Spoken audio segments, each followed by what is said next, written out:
Welcome in to Rock Hard Ball, part of the Dogs Media Network at College Football Dogs. Let's get rock hard. Ladies and gentlemen, welcome in to another episode of Rock Hard Ball. I'm Karter Longy. That's Weezy, Kyle Wells. Got another great episode for you guys on the docket here. Been a while since it's been live. I think it was, not this past Thursday, but Thursday before that since we've been able to do an episode. Been a while. Been busy with, I went home, so I was traveling Monday, and then Thursday I was moving. We were going to try to do a Saturday show. We had some stuff going on, so just kind of culmination of things just didn't allow us to do a show here for the past, 10, 11, 12 days. But we are finally back, and there's plenty of stuff to talk about, so we're going to get into all of it. We've got NFL training camp going on. We've got a big college football story that's kind of live in the making. Obviously, it's been going on for a while, the Michigan thing. We'll get into that. And then we will have some Olympic headlines that we're going to hit on. And then, of course, we'll wrap things up, as always, with today's edition of Rock Hard Takes. But yeah, thanks for all joining in. Hope the comments are active again tonight. Always makes for a better show. If we got guys jumping in, letting us know their thoughts on what we're talking about.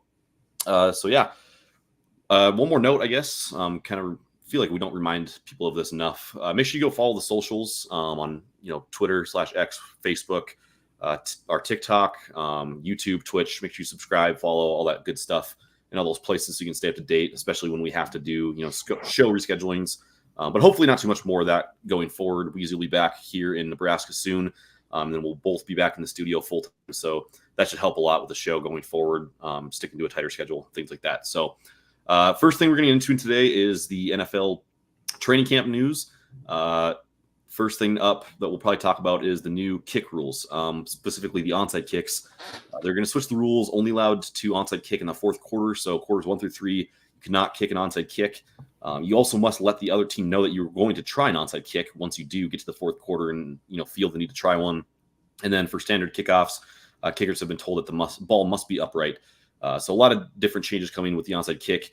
Obviously, it's kind of been dead for years. The onside kick just isn't really that common anymore. But there's still some exciting moments that it's brought in the past few years, and kind of sucks that feels like those are going to kind of go away now. Yeah, I think it's fully dead.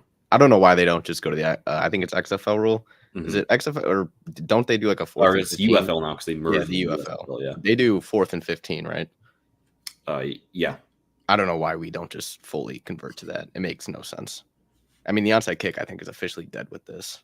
Like, there was nothing better than a surprise onside kick, and that's totally dead. So, well, yeah, obviously one of the biggest onside kick moments of all time was the Saints pulling it off in the Super Bowl versus the Colts. Completely swung the game. Basically, is the reason that the Saints won a Super Bowl, really. So yeah, it sucks that we can't get to experience stuff like that. Obviously, as a Nebraska fan, though, I would say that it's would be nice if that was in college too, because then Scott Frost can't get this grand idea that we should try an onside kick up by 11 in the third quarter against Northwestern in Ireland. But you know what? At least college football. I liked it. It was gutsy. It was gutsy. Yeah, it was gutsy. It would have been an all-time moment if they would have gotten it, but instead they just lost the game, and it eventually ended up in him losing his job pretty much. So shout out Scott Frost and the Nebraska. There's a lot of other issues with him. Yeah. Using the golf simulator, drunk with all of these. Yeah, Scott Frost tenure in Nebraska was a lot of fun. Also, I guess if you guys didn't notice, we got a little bit different look with the show now. We changed the color scheme a little bit. Shout out to our president at College Football Dogs, Hunter. Kind of made that recommendation to us, and I think it was a good idea. We are from Nebraska, obviously. So now when we're back in the studio too, that's black and red, obviously. So we'll probably mesh a little bit better with that. So hopefully you guys like the new look. Obviously red's a pretty strong color. So there's that as well. But yeah, onside kick rules, kind of unfortunate, I think. I wish they would have kept it, but oh well, can't really dwell on it too much. Speaking of that, though, I'm assuming you watched the Hall of Fame game. What did you think of just the standard new kickoff? I don't know. It was interesting. It's different for sure. I don't know. It's hard to feel too strongly about. I mean, special teams, they can play an important part in games, but at the same time, it's like it's such a small part. At the same time, I don't know. I just hate the look of it. Quickly. It just looks goofy. I'm sure we'll get used to it, but until then, it's just so weird. I hate the lineup. I hate everything about it right now. Yeah. So NFL kickoffs changing. Again, just the only change that's happened in the NFL the past few years in terms of actual game play style. So yeah, it's different. Let's get into some actual training camp headlines, though. Justin Herbert sustained a foot injury. He'll be out about 3 to 4 weeks. So obviously that's not going to really affect the Chargers come the actual season. But it's still, of note now because he obviously doesn't get the reps that he would have with the first team offense, new head coach, new OC, new playmakers. Things look a lot different in LA. So it's definitely notable for him to be missing time and not being able to kind of get those reps in. I don't know. How big of an issue do you think it is that he's not going to be able to practice or play until pretty much right when this starts? Not a big deal. Again, he's old. He's experienced. If it was a rookie, different story. You said weapons, though. They don't have any weapons, so it might affect them a little bit. But, yeah, I guess it probably should have phrased that as more of lack of weapons. Yeah, like Ladd McConkey might suffer a little bit. Mike Williams gone.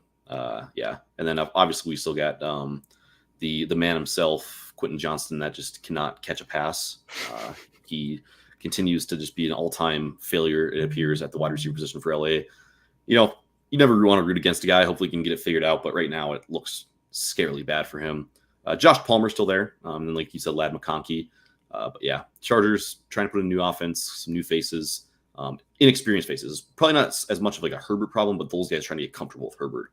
Probably the bigger issue there as they get closer and closer this season. Obviously, you also hit on it with Harbaugh. Obviously, you'd like to have him there for entire training camp, which is not the case. But again, like you said, I don't think it's that big of a deal.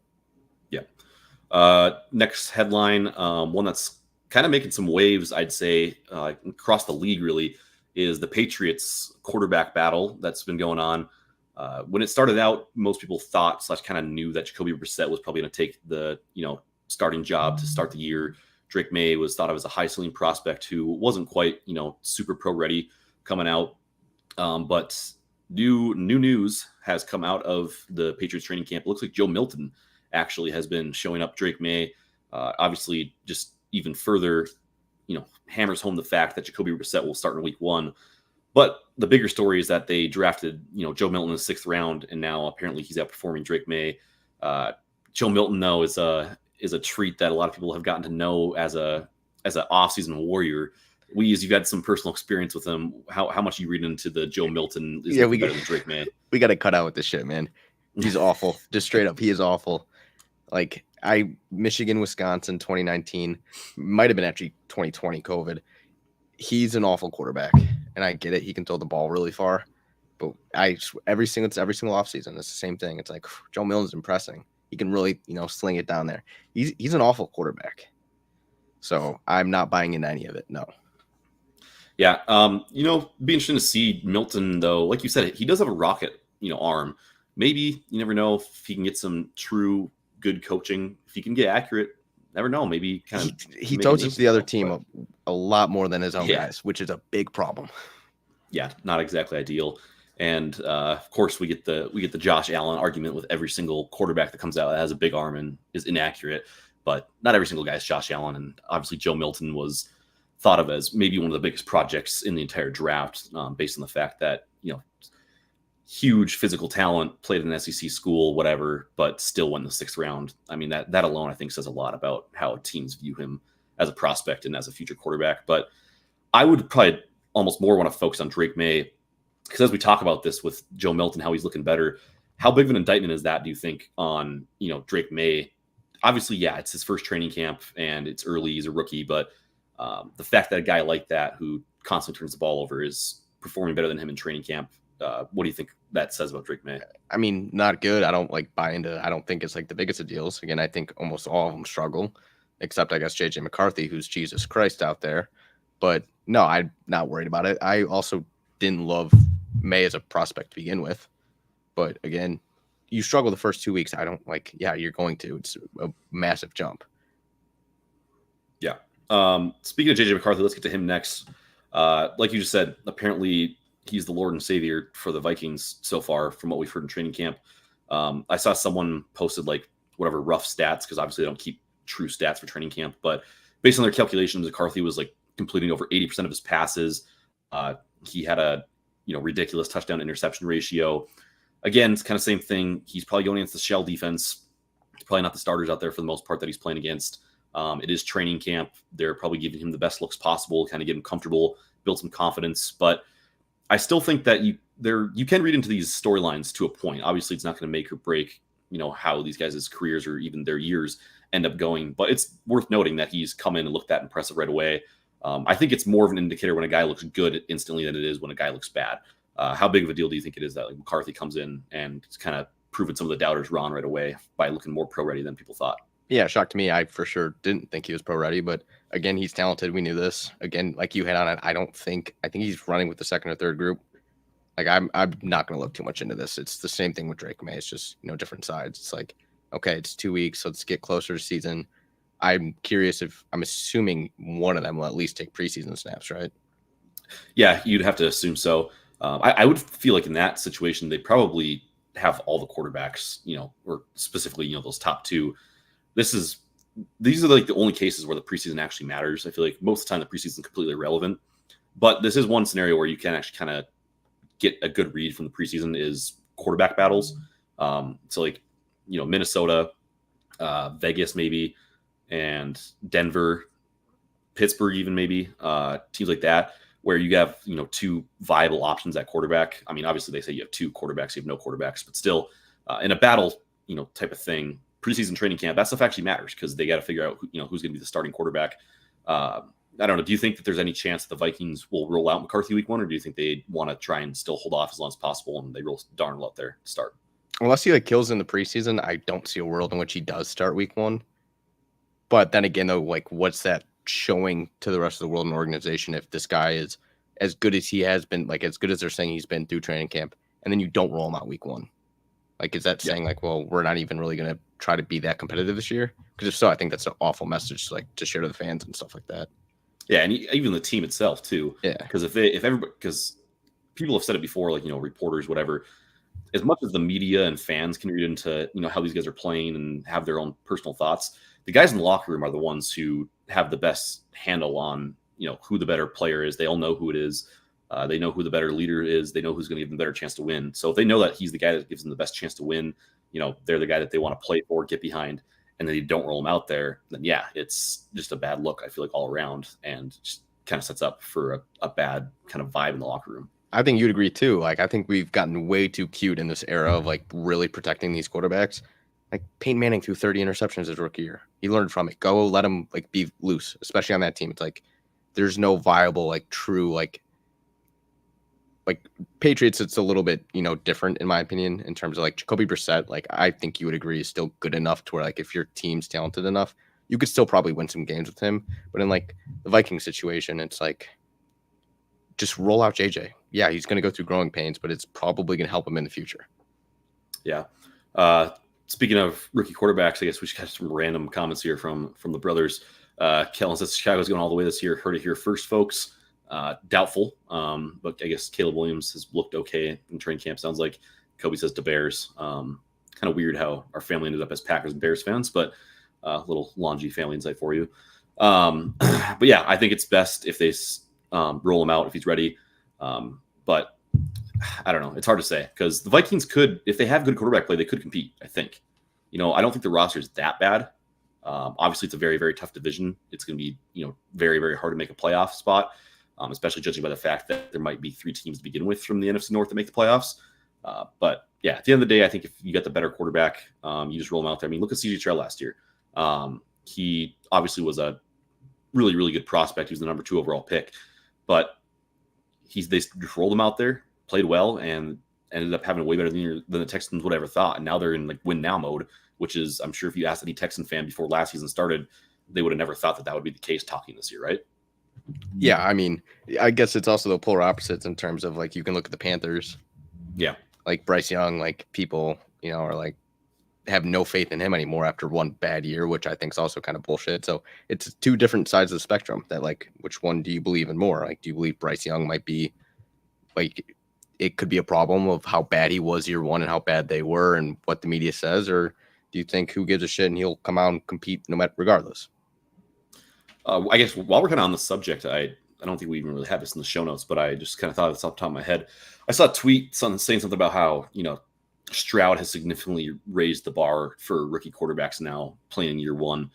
How much do you like believe that? Do you think that that's just kind of like obviously he was very, very good. I mean, he was arguably the best rookie season a quarterback has ever had. But now we've had Stroud, who had a really good year one. I mean, Herbert a few years ago had, again, in the discussion for the best rookie year quarterbacks had.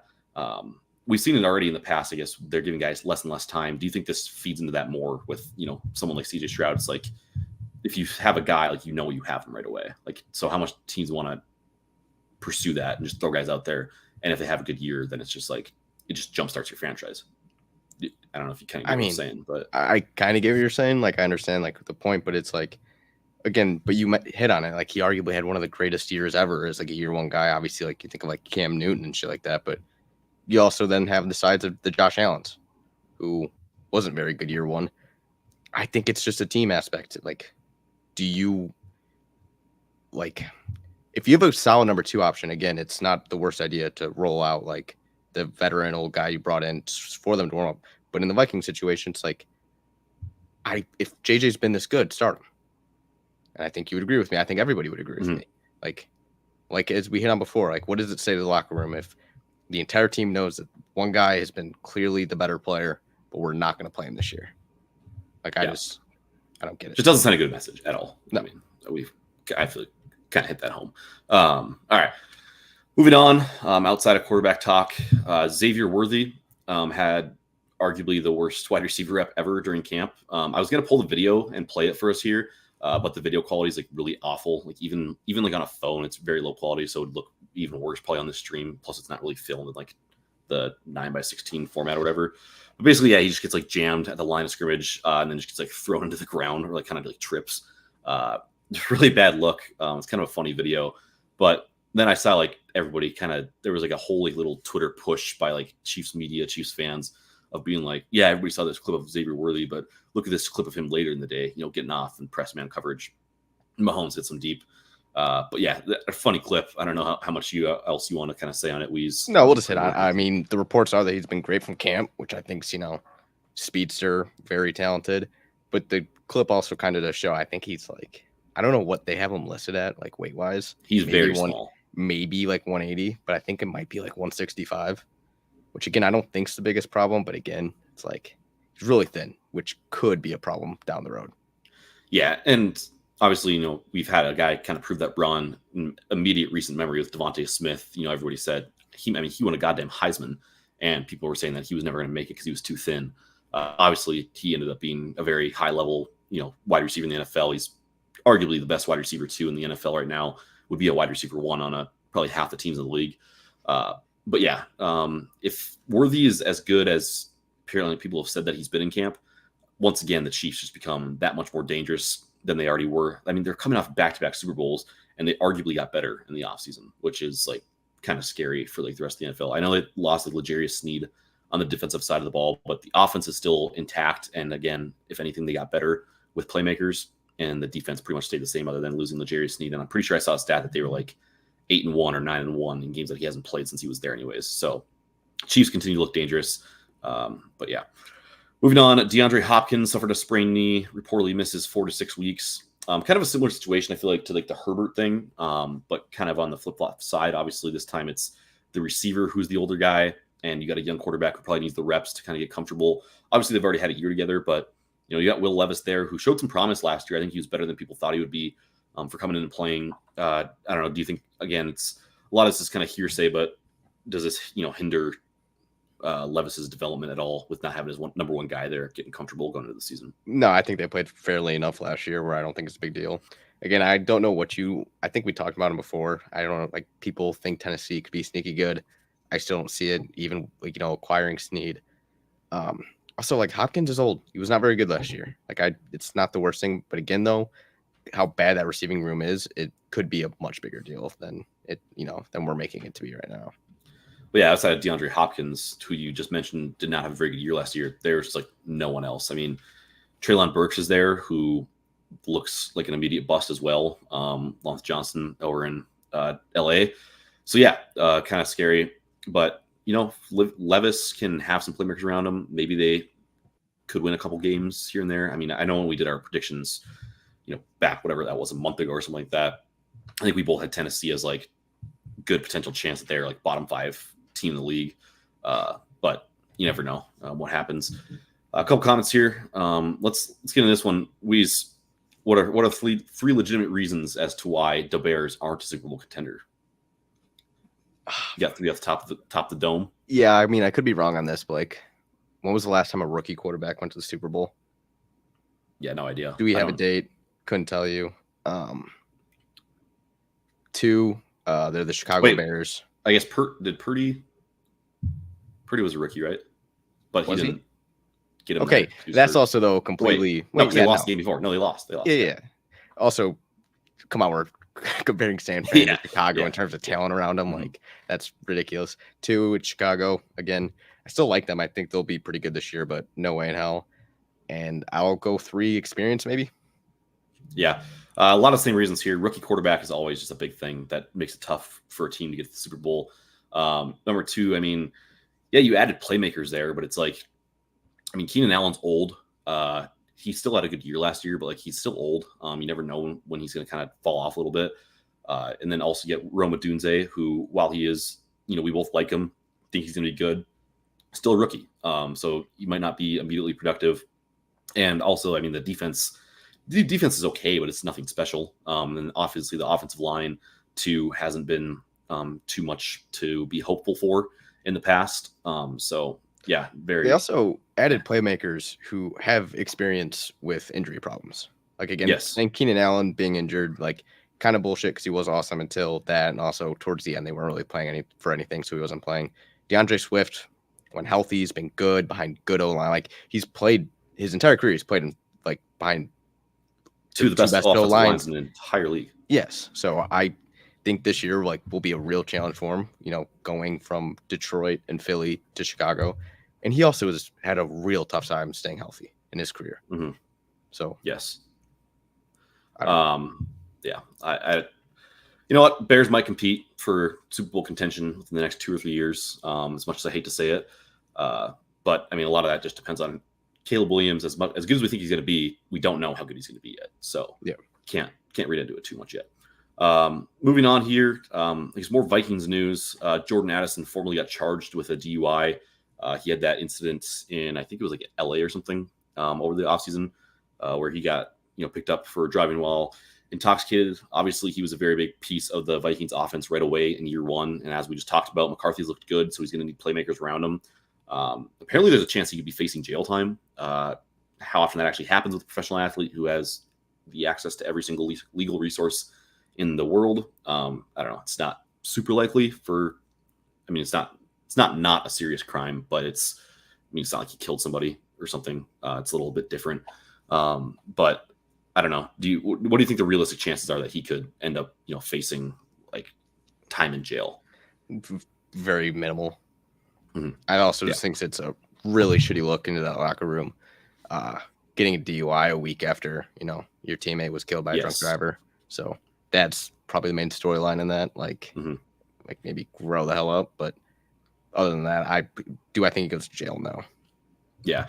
We talked about it before already, this year with the Georgia stuff that's been going on, but it's like the amount of just constantly big time college football players and, professional athletes that we see getting DUIs just continues to amaze me. It's like you people of all people should just be able to order an Uber. Most of these guys probably have drivers. It's like, what are we doing? Never fails to just, I guess, baffle me, but whatever. I guess it's their decision. It's an interesting decision, but it's what they did. So getting some retirement news here. Rashad Penny retired at the age of 28. Not a huge deal, I guess, but he just had a funny quote because the week before he said, "Everybody knows when I'm healthy, I'm like a top running back in this league." I completely blinked on that. Yeah, 4 days later, he's like, "I'm done. I'm hanging it up," which is a very funny thing to say. And then we'll hit on this too because we have another one. Terry Cohen, he retires at 29. The week before, he's like, "Yeah, I think I'm finally finding my stride here with the Jets." 6 days later, he's done. So it's just, obviously, like young careers, they're done. It's just extremely funny to give those quotes from both of them a week before they're like, "I'm actually done with this league." Yeah. Didn't we have somebody? I feel like we just had somebody a couple weeks ago too that did something similar, but I don't know. Yeah, it just seems to constantly happen. Joel, you're a little late. We kind of already talked about this one. Milton being over the guy over May. Again, probably not a huge deal. I think it's, again, if anything, more of an indictment against May, almost more than being good for Milton. But again, it's early. They're in their first year. It's their first training camp. Should probably be okay in the long run. But I mean, I know Weezy, you said you're not high on him as a prospect anyways. So we'll see how it shakes out. Let's see here. Viral clips of the Chicago Bears quarterbacks doing a slide drill was pretty funny, circulating around Twitter. It just seemed like really pointless. It's like, I don't know why we're having guys just go on a slip and slide and try sliding. Would have been just ultimate like Bears if Caleb Williams went to go like slide on a slip and slide and just tears his ACL and like was just done for the year. Yeah, his feet just it's like we're grown ups. Like they know how to slide. What are we doing this for? I get it's fun. It's like, it's a kid's game. Who gives a shit? But that was just and obviously Twitter's gonna have their field day with it. It's like you guys are trying to compete for Super Bowls and we're doing slip and slides at practice. Yeah. No, it was funny. Again, I was gonna maybe try and grab the clip for this, but kind of same thing. It was just like filmed vertically and I don't know, bad video quality.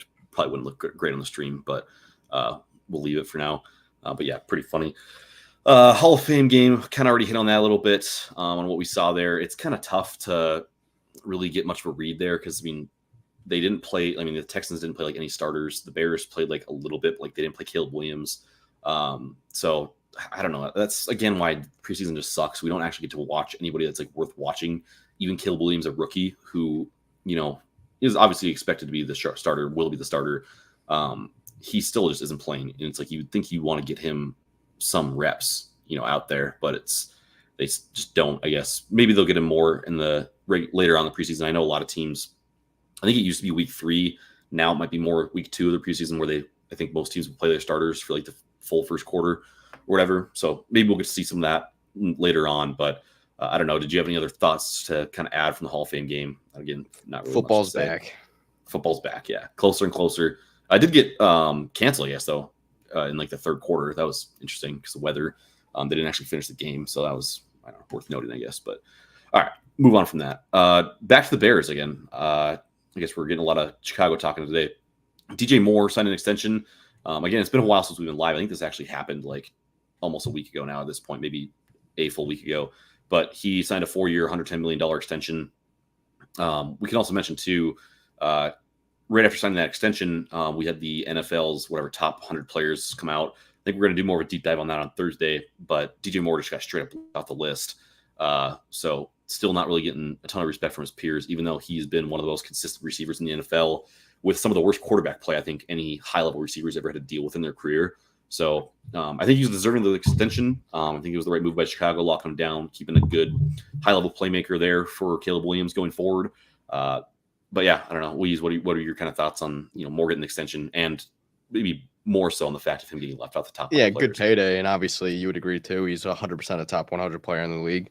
Ridiculous that he got left off, but goes to show, I guess. Well, I goes to show nothing. I don't know how he gets left off. Yeah. All right, moving on. Finally, last kind of piece of NFL news, I think, before we go to a quick commercial break. Kind of a funnier contract extension here. The Chiefs made Harrison Butker the top-paid kicker in NFL history. 4 years, $25.6 million. I think that shakes out to 6.4 a year. Just particularly funny given the fact that good family man. Hordes of people calling for the Chiefs to straight up cut him as he's like a top 2 kicker in the league because of his personal beliefs that he decided to share at a university that was perfectly aligned with his personal beliefs. So yeah, pretty funny that that news just comes out after the kind of offseason that he had. But again, right move by the Chiefs. He's second best kicker in the NFL easily. I mean, you can make arguments even still that he could be top, competes with Justin Tucker. Justin Tucker's ridiculous though. But still, I mean, they once again just keeping everything together there in Kansas City, making sure things stay right where they need to be to continue to compete for Super Bowl. So again, just right move. All right. That being said, let's take a quick break. When we come back, we're going to talk the Michigan investigation that has once again picked up some more steam as we're getting closer and closer to college football season. And then we'll, of course, wrap things up with Rock Hard Takes. And then we'll probably hit on some Olympic headlines as well before we get here for the day. But we're going to go to a quick commercial. Once again, you're listening to Rock Hard Ball, part of the College Football Dogs Media Network, and we'll be right back. On the College Football Dogs website, you'll find a main page that features some of our biggest and newest stories. Our conference pages for content related to your favorite team's conference. Our team store, where we have products that are available all year long, as well as gear available for a limited time only. Our podcast page, where you can see when one of the 12 plus College Football Dogs podcasts is streaming live on social media. Our subscription page, where you can join our Discord. If you're interested in becoming a contributor at College Football Dogs, email us at info@collegefootballdogs.com. If you enjoy any College Football Dogs content, we really do appreciate any donations you can make by visiting the donate page on our website or scanning the QR code here. College Football Dogs, for the fans. All right, welcome back again. Rock Our Ball, part of the Dogs Media Network at College Football Dogs. Another reminder, go check out the website, collegefootballdogs.com. Lots of great articles coming out on there. We got tons of guys, over 100 staff at the company now. So there's lots of articles being pumped out every day. And of course, the season ramps up. We'll have plenty of coverage for every single team in the country. So make sure you check that out. I know I'm going to be writing some Nebraska stuff, some Packer stuff. I think you'll probably be doing some Michigan Lions stuff. Here's where you're going with the season. So yeah, keep an eye out for those kinds of things. All right. Next thing, let's get into one that's going to hit home a little bit for the Weez man. We got the Michigan investigation continuing to go on. Apparently, there's new things coming to light with the investigation. They think that there was more involvement than previously thought from Jim Harbaugh, Ron Moore, the entire coaching staff. Maybe not just a Connor Stallions thing. Weez, I'll kind of just hand it to you first. Kind of give your breakdown of the investigation, how serious you think it's going to be, stuff like that. People hate winners, man. I don't know what to tell you. They hate winners. No, I think people hate Michigan. It is what it is. I don't think there's going to be a big penalty at all. But yeah, it's definitely interesting though that now I don't know. There might be a penalty though, which I think is the biggest thing. That they already said though new. that they're not they'd be genuinely shocked if they vacate wins or put on a postseason ban. Which what other big penalties are there? Like recruiting. It's how are you going to put a recruiting penalty on when we're giving 18-year-olds Lamborghinis? Yeah, fair enough. How the hell do you dictate that? Take scholarships away? Who gives a shit? They got boosters, just pay them. Guess what? Oh, we can't give you a scholarship, so we'll give you $500,000. You think you can cover tuition with that? Yeah. I don't know. I think that it's still relevant though. That it's not over, I would say. Like you said, I don't think they're going to vacate wins or anything like that. It is really funny that we have the Ohio State fans on Twitter now, claiming that Michigan hasn't beat them in 4,000 days. Because that's still just stupid. Obviously, Michigan still put in the work and things like that. They still were a very good team. I don't really think it played that much into them winning games. But again, if they do come out of left field and start handing down more severe punishments, it'll be a very big deal. Obviously, in the landscape of college football, it changed a lot of things. We had to hear about it again. Mm-hmm. We couldn't just have to deal with that entire season and then just not a single other word happens from it. So we're gonna hear from it again and again. I don't know if this is fully true, but I read that the messages that Moore deleted between Stallions, the NCAA did get their hands on, and they weren't even related to that situation. It was more of a panic thing. Yeah. Cass says he thinks that Michigan should have to vacate its title. Probably not. Speaking of the title, though, how much? Do you think that this would have do you think this is still going on if Michigan would have say they went 9-3 last year, missed the playoff? Do you think this is even still a discussion? No, do you think they care about it? I don't think it ever comes out. And the whole thing, oh well, yeah, they went undefeated because they were cheating. It's half their starters got drafted. Yeah. Newsflash, people, that team was really good. I don't know. I just don't want to be this guy to be oh, everybody does it. It's okay. But do you honestly believe other people do it? The cheating thing? They're the scouting practices? Yeah. Do you think Michigan is the only team in the nation that does what Michigan is, being investigated for, which is sending a psychopath with a manifesto, to other games with his iPhone 4? No, absolutely. I think it's every team's doing it. I think it's similar to like people who threw a complete fit. I think this is probably even less still, like people who threw a complete fit over like the Astros thing. I think every single team in the MLB is trying to steal signals. The Astros were just idiots about it and how they were doing it, and maybe being maybe just a touch too far with it.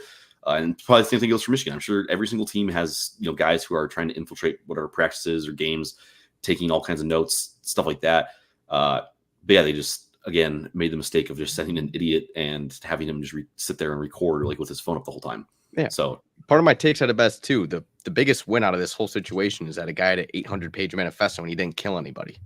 Yeah, like it's tough to do. It's great work. Like we need more psychopaths who just love college football. Yeah, no, the whole takeover thing that he had like going on is by far the thing that will always be the craziest thing in this entire thing. It's like Connor Stallions and his like little band of nerds had some like weird plan to take over college football. Well, because obviously they announced the Netflix documentary about it. Yeah. So I think that comes out like this month. So I'm curious to see if like it'd be all time if Stallions like knows the names of other guys like at other universities and he just name drops everybody. It won't happen. It'll just be that documentary can't be anything weird. Again, I think we can both agree Connor Stallions is a whack job, but so. Yeah, I mean, he's like, do you think that this is almost like has been borderline like good for him? Like, because like he's gotten so much publicity. Like, do you think like he has to make money like off this Netflix special, right? I would imagine they're not paying him millions of dollars to do this. No. But yeah.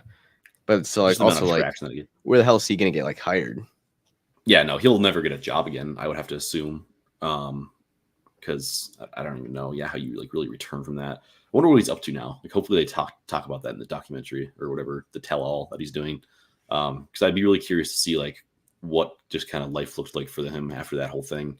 And obviously now as it gets more and more attention again. But yeah, it's just a wild situation in general. Harbaugh made his comment on it. Here's his quote. He said, just very Harbaugh-esque with this whole quote, in terms of like the whole kind of shtick that he kind of has as just a personality. Never lie, never cheat, never steal. I was raised with that lesson. He said at a brief news conference, I've raised my family on that lesson. I've preached that lesson to the teams that I've coached. No one is perfect. If you stumble, you apologize and you make it right. Today, I do not apologize. I did not participate, was not aware nor complicit in those said allegations. So it's back to work and attacking with an enthusiasm unknown to mankind. I don't know. What do you think of Harbaugh's quote about what you expected? Probably. Yeah, I mean, I don't know like why. I get his headlines, and obviously you're gonna ask the head coach about it. But again, he's in the NFL. It's like the NCAA has already reported that he had no knowing of it. So I don't know why we're asking him like his thoughts on it. He didn't know, but it's also just most Harbaugh quote of all time. Yeah, I would apologize, but not today. I'm not apologizing. I didn't know. And then I guess kind of last thing before we kind of move on from this, how much of the Michigan staff do you think actually did like know about it, like in totality? Like, do you want me to like throw it in terms of park? I'm sure like in terms of like guys who like actually had like that like somewhat matter, not like just the random like grad assistants and stuff. Okay, like yeah, because like, I'm sure a bunch like of like real staff members, real staff. I'm sure one or two. Yeah, I don't know because I don't think I think like obviously Sherrod Moore, if he knew, then that's a problem. But like, yeah, I don't know. I think if it got into like the right hands in terms of knowing, I think the whole thing would have gotten shut down pretty quickly from like Harbaugh. Mm-hmm. So I don't know. Maybe Sherrod Moore did know. I don't know because I still think there's more like information that needs to come out about that. Yeah. Yeah, no, if he knew, then things are probably going to get kind of wild for Michigan because, I mean, I don't think they almost have to get rid of him, right? If he knew and like, I don't think they're going to get rid of him, but sounds like a suspension for him is probably tough to avoid at this point, which sucks though, given that they don't have the schedule that they had last year. And if he's suspended even 2 games, it's like, well, now we don't have a coach for Texas. Yeah, and it's, I mean, year one in a program trying to build it. So yeah, wouldn't be ideal. Obviously, like you just said, they could handle it last year. Because I mean, obviously the guy who took over is now their head coach, so they had the program was in good hands. But yeah, I don't know. We'll have to keep an eye on it. Obviously, I had to talk about it today because it's just being brought back up. But if some significant headlines come out of it, then yeah, it'd be a much bigger deal. So obviously, the biggest one would be if Sherrod knew. But all right, Olympic headlines before we get to rock hard takes. couple big ones. I mean, mostly just talk USA here, freedom baby. Simone Biles continues to just be ridiculous in the Olympics. She's the GOAT. She's now up to 7 gold medals in her career. She has 11 total. I think she won like 3 gold at this Olympics. So she's been just ridiculous. It's pretty cool to see. It's always like the Olympics obviously only happen every 4 years, and obviously we're not as invested in it as something like the NFL or college football, stuff like that. But it's always fun to see athletes from the USA just tearing it up, and the USA just in general winning, because you always got to feel some country pride. Speaking of the USA total medal count, I guess I should probably refresh it just in case it's changed. All right. Total medal count, USA now tied for the lead in gold medals with 21. They're tied with China. And they also, of course, as per usual, they are way out in front in the total medal count. They have 79, and I think China's second there too with 53. But I mean, the remaining events almost exclusively favor the USA, because it's pretty much all track and field left. So, and then in terms of you got 2 free gold medals with basketball. Yeah. But have you seen the stuff with Australia? In what facet? The swimming thing, or it's I guess Australia thinks that we have a rivalry between the USA and Australia, and it's everybody's well, you guys forget to USA doesn't know about this rivalry. It's since when the hell are we in a rivalry with Australia? Okay, yeah. So what I just said, I think I kind of know what you're talking about. I think it's more swimming in particular. I don't think it's an overall thing, because I think there is a little bit of an actual rivalry as far as swimming goes, because I think Australia is always second in golds and total medals as far as just strictly swimming goes. But I mean, other than that, then yeah, it's just the USA blows them out of the water in every single other sport. So as far as a overall rivalry goes, that doesn't exist. Yeah, no, it's just a one-sided. People are jealous of the USA, which makes sense. Yeah, no, it's like you said earlier, everybody hates the people who win. So yeah, let's get the ball eagle here. Making some squeal noises or whatever. Speaking of the USA, though, a couple more headlines. Noah Lyles, who is hated by the NBA community and just basketball community in general, did walk the walk actually in the Olympics. He talked all the smack about world champions of what got to do on the biggest stage. He did back it up. He won gold. Obviously, yeah, the basketball community still probably doesn't like him as a whole, but still American. Still good to see him win. That was a crazy finish too in the 100-meter dash. The biggest thing from it though is kind of it really just again puts into perspective how crazy Usain Bolt was. Is kind of the thing I took away from the most of it. Is that I mean, it was right down to the wire. I mean, he got him by whatever, barely a nose on the finish line. The other guy's foot actually crossed first, the guy from Jamaica. But he got it because I think it's the torso or something that counts as the win in the 100 dash. It's something weird like that. Yeah, it's definitely odd. But yeah, so he still won though. So shout out. But the times and just the gap is crazy if you look at the old ones, because Usain Bolt had everybody half a length, it seemed every single time he raced, and it just wasn't really ever super close when he was in it. But now it's everybody was in contention there right at the end, and again, photo finish. So it's pretty cool. But yeah, shout out Noah Lyles, backed it up. And then obviously USA basketball, I had to talk about that. They're undefeated so far, 3-0. The KD effect is real. After they played South Sudan again, and just wasn't really a contest this time.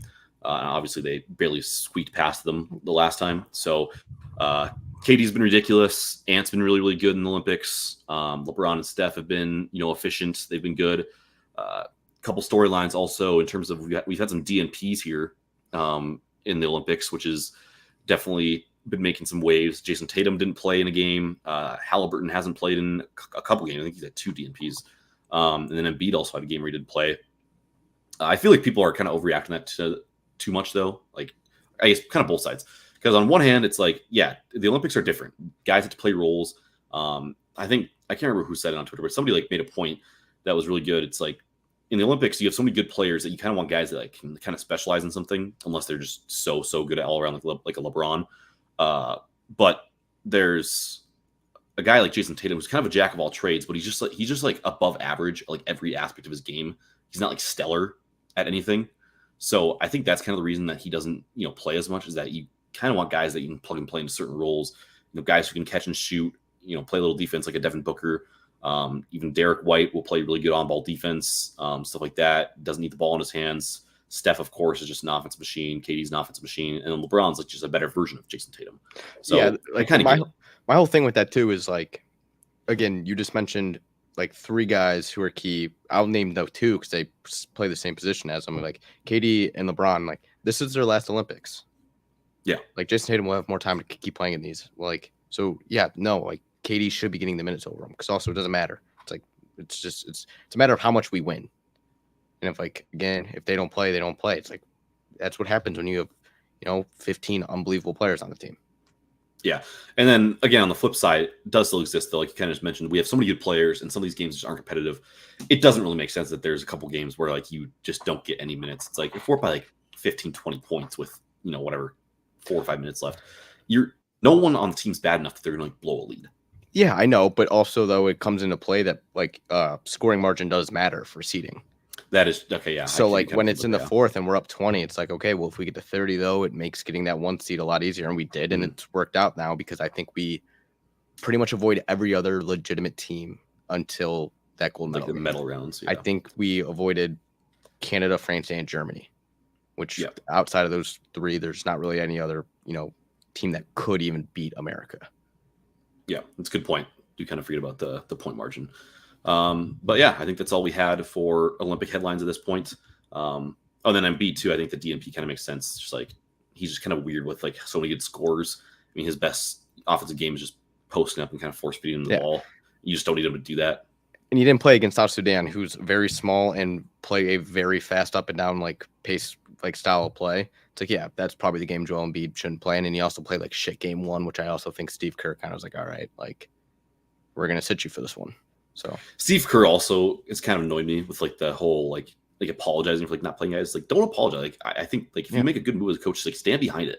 Like don't like act like you just forgot that guy hadn't got in yet. Like you didn't play him for a reason. You don't forget that Jason Tatum's sitting on the bench. Just like you sit next to him the entire game. Exactly. Yeah. You're the head coach. Like you did it for a reason. Like again, you don't have to tell people why. But no, I'm the head coach. I made that decision. I don't yeah, you're right. Excuses are bullshit. Yeah. All right. Last thing here before we get out of here, as always, let's hit rock hard takes. Let's see, where did it even go? I might have forgot the rock hard takes thing here. Let's see if I can find it. Today we're going to be doing dynasties, best sports dynasties of all time. So I don't know. I guess Weez, did you take it serious this week? I guess I should have asked. Yeah, I did take it very seriously. There's one you could say is maybe not serious, but I would disagree with your comments if you said that. Okay. So lot of obviously on the table here. We're gonna go college and pro or just pro or what's the game I have discuss? A college in here. A college, okay. Yes. Do we have any idea who had number 1 pick last time? I do not remember. All right. I will delegate to you this time. Shout out. I'll give you a shout out, Nathan. Nathan did kind of sprinkle this idea on me earlier, as once again, Weezy and I waited until the last possible minute to think of our rock hard takes idea, as we seem to always do. But yeah, shout out Nathan. Give me the idea for the greatest dynasties. Ooh, excuse me. We just go ahead. You can have the number 1. And Cass, we will find a way to get Adam Sandler or Bobby Boucher in here. All right. I'll be taking the wooden UCLA teams. So that 12-year stretch where they went 10 natties in 12 years. Yeah, ridiculous stretch there for UCLA. Will be matched in college basketball or college sports in general. Really quick note here: Kobe did not fire Cletus. He's just gone for the episode. Cletus is still here though. Don't worry. All right, first. Oh wait, I almost forgot. We better hit this before we really get into this because I know it just gets everybody's blood pumping. Let's get the intro for Rock Hard Takes, even though we kind of already started. Bone up, folks. It's time for Rock Hard Takes. UCLA. All right, obviously, we had to get that in there. Yeah, go ahead. All right, UCLA. UCLA, the 101 from the Weez to get things going here. Easily the best college dynasty of all time. I'm going to go with probably the best pro dynasty of all time. Similar time span of UCLA's. We're going to go with the 50s, 60s Celtics, winning 11 championships in 13 years, 9 in a row. absolutely crazy run. Again, similar to the UCLA run back then. So I'm going to the Celtics there as the second pick. Let's see here. Next one I'll go with is the Yankees. Again, the old Yankees of like the whatever 50s, 60s, 40s, a little bit. 10 and 15 years. Again, crazy run of championships. So we'll go with the very old Yanks there. Yeah, I mean, obviously, like I was gonna try to modernize it quite a bit. Cause like, obviously, when you look at UCLA, that was pre March Madness expansion into 64. Yeah. So obviously that will never happen again. And then obviously, like with the Russell Celtics, there was 8 teams in the NBA, which again, not taken away from them, but I am going to take that away from them. Not that impressive looking back at that, but so you went Yankees and Celtics, correct? Yes. Okay, then I'm going to go with 90s Bulls. And then I couldn't really put a whole timestamp to this one, so I'm just going to go Tom Brady on the Patriots. Okay, yeah, that's kind of the same way I had on it. Basically just his entire tenure, was ridiculous. 2 good picks there in the 4 and 5 slots. I don't really know where to go here because kind of some of my top picks there. Let's go. We'll go Showtime Lakers. They won 5 championships within a decade span. They are very, very good for a stretch there.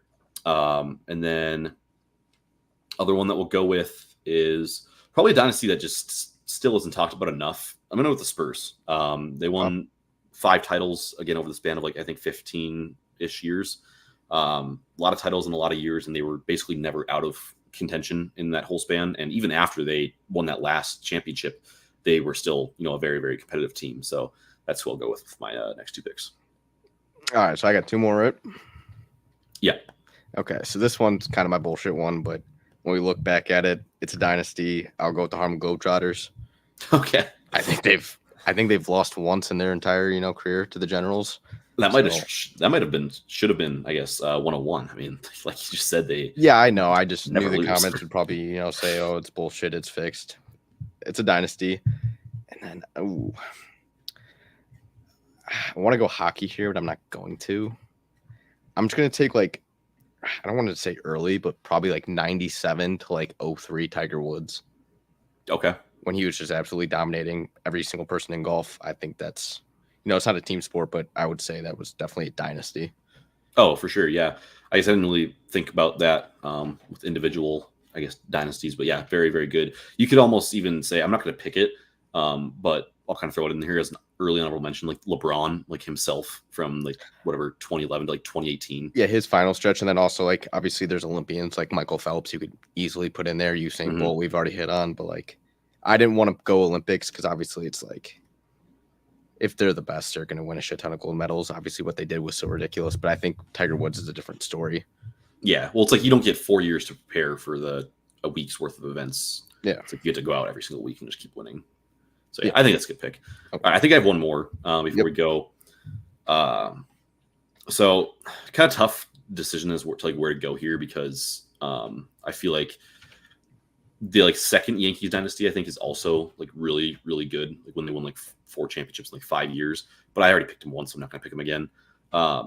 So I'm going to go football here. I haven't made a football pick yet. Kind of comes down between 2 teams. I think it's the Niners of the 80s and the 90s. Steelers. And then the Steelers. I'm going to go Steelers, though, because I think that although it wasn't as long as the Niners dynasty, the amount of dominance that they had just within a short span, I think, is something that we just don't really see in football. I mean, obviously, we've had the Chiefs now who won 3 in the past 5 or something. And then the Patriots won 6 over 18. It's Niners are kind of similar to the Patriots, but just not in the same way. I mean, they won 5 over 15 plus years, but it was 2 different quarterbacks. Kind of not really the same thing. I feel like once you get a quarterback change, it's kind of not really the same dynasty, if that makes sense. And then, the Steelers, again, they won every single championship within the span of 6 or 7 years. So, I'll go with the steel curtain of the 70s with the Steelers as my last pick. So, yeah. A couple other honorable mentions we can throw out there. I already kind of mentioned the Niners. I think the Lakers of the early 2000s, again, kind of one of those things where it was really short-lived, but very dominant for a short period there. Or if you could even maybe kind of tie in the only Kobe and Powell years to the Kobe Shaq years if you wanted to. That was kind of a dynasty. that I think deserves a shout out. If we want to look at college football, I mean, Alabama of the 2010s, Nebraska, the homer pick of the 90s. I mean, they won 3 in 5 years, I think. I mean, we had Miami, 2000s, stuff like that. So, yeah, a lot of good dynasties out there. College football's tough though, because again, it's just there's so many just like kind of like short, really good dynasties. I feel like it's like even the Alabama 2010 ones. I feel like it's kind of pulled away from a little bit based on the fact that like Clemson also had their own like kind of like mini dynasty, you could almost say, within there. Also, with college football, it was a little weird because it's not like obviously like it is today, where it's like, okay, you go to a playoff, you play the playoff, there's a champion. It's like the entire time, it's all right. Who does coaches think the national champion is? Who does the media think the national championship is? Yeah, exactly. So it's kind of a little bullshit in that situation too. Mm-hmm. All right, let's see here. A couple comments here before we get out of here. No, unfortunately, we did not have Curtis's segment taped. Might have been a good idea. Maybe should think about that next time. But yeah, Bryce, longtime fan, first time listener. Kind of messed up to be a longtime fan, but not ever listen. But thank you for saying hell of an episode. Glad to have you here still, Bryce. Hopefully, we'll see you as a second time listener on Thursday. Cass, we're not going to go with the Mao Dynasty, even though it controlled every aspect of the lives of the entire nation. I guess you can maybe throw like the Kim Jong-un North Korea dynasty in there too. But yeah, should have probably picked my Nebraska team in dynasty mode as well. They've been on just absolute fire. We've won championships years 2 through 5. So I will not be picking my James Madison dynasty. Hell of a dynasty. Scotty might need to get arrested again to win back-to-back Masters. We'll see. Maybe that's a motivator from now. I know he's got a kid now too. Maybe he wants to get hardened up so he can be a good dad. Never know. No rock hard ball merch yet. Unfortunately, maybe we should get some of that. Give some to the listeners. It'd be great. You guys could support us in our journey to bring you these rock hard takes. Shout out Game Day Media too. I'm actually repping the Game Day Media hat right now. So, anyways, that's probably gonna be about it. One last thing we're gonna mention too. We might do a rock hard ball fantasy football league. So if anybody's interested in that, we'll probably maybe start looking at getting that set up here in the next coming weeks as we get closer to NFL season. Maybe do something like I'm thinking like 12 teams, so 10 open slots. So if anybody would want to participate in it. Yeah, let's get a good fantasy league going here. We'll might look at doing like a live draft for a show. Once we get things sorted out, we'll do a live fantasy draft, and then maybe we could do something like having the weekly top point scorer come on the show or something like that once the season gets going. So we're looking to do that. So if you're interested, reach out. Maybe we'll put up something to just kind of gauge interest to see if that's something people want to do. But for today, that's going to be it.